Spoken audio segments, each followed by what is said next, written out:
കോതമംഗലം നിയോജക മണ്ഡലത്തിൽ കേരള കോൺഗ്രസ് ജോസഫ് ജില്ലാ പ്രസിഡന്റ് ഷിബു തെക്കുംപുറം UDFന്റെ സ്ഥാനാർത്ഥിയാകും.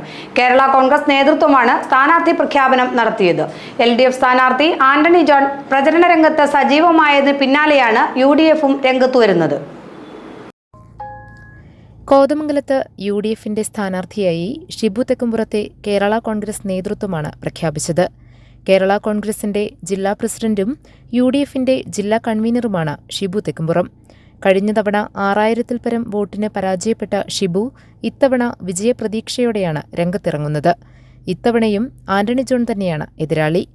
ആന്റണി ജോൺ കഴിഞ്ഞ ദിവസം മുതൽ പ്രചരണ രംഗത്തിറങ്ങിയിരുന്നു. ഷിബു തെക്കുംപുറം തന്നെയാകും സ്ഥാനാർത്ഥിയെന്ന് നേരത്തെ തന്നെ വ്യക്തമായിരുന്നു.